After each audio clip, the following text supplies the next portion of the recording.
Police শব্দটি শুনেনি এরকম কোনো মানুষ নেই। এই বাহিনী যুগ যুগ ধরে জনগণের জানমালের নিরাপত্তা দিয়ে আসছে। অবশ্য তাদের নিয়ে আছে নানা সমালোচনাও। এই বাহিনীর বিরুদ্ধে অভিযোগ আছে তারা রাজনৈতিক হাতিয়ার হিসেবে ব্যবহৃত হয়ে আসছে। বিরোধী রাজনৈতিক কর্মীদের বিরুদ্ধে মামলা, আটক, হয়রানি সহ নানা অভিযোগ রয়েছে পুলিশের বিরুদ্ধে। আবার মুদ্রার উল্টো পিঠ জনগণকে সুরক্ষা দেওয়া, তাদের সহায়তা করা সহ অনেক গর্ব ও সম্মানের কাজ করে আসছে বাংলাদেশ পুলিশ। তবে বিগত সরকারের আমলে ভালো কাজের চেয়ে খারাপ কাজেই বেশি ব্যবহৃত হয়েছে এই বাহিনী। আওয়ামী লীগ তাদের বিরোধী মত দমনে এই বাহিনীকে ব্যবহার করেছে। বিরোধী দলের নেতাকর্মীদের গুম, খুন, আটক, মিথ্যা মামলা দেওয়া সহ নানা হয়রানি করান এই বাহিনী দিয়ে। সর্বশেষ কোটা আন্দোলনকে ঘিরে ছাত্র জনতার ওপর সবচেয়ে বেশি আক্রমণ চালায় পুলিশ।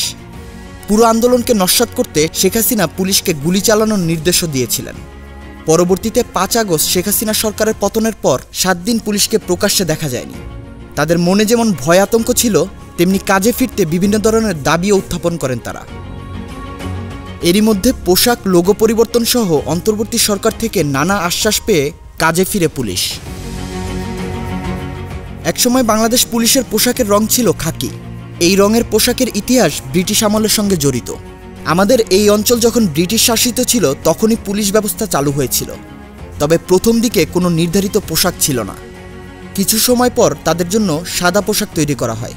কিন্তু এই পোশাক নিয়েও একটা সমস্যা দেখা দেয়।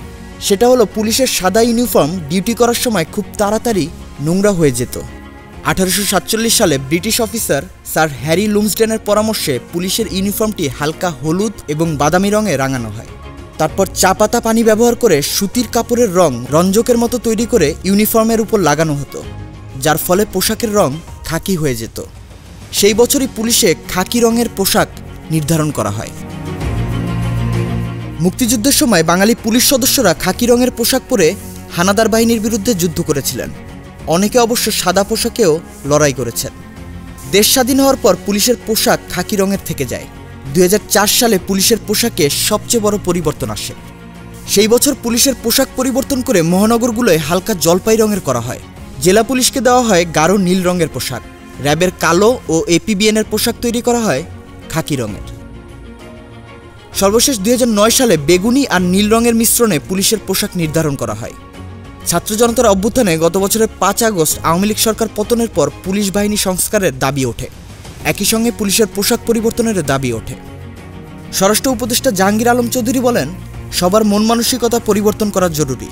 সেজন্য পুলিশ, র্যাব ও আনসারের পোশাক পরিবর্তন করা হচ্ছে।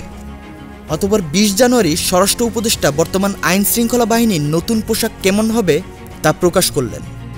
পুলিশের পোশাক হবে আয়রন রঙের, র্যাবের পোশাক হবে জলপাই রঙের, আর আনসারের পোশাক হবে সোনালী গমের মতো।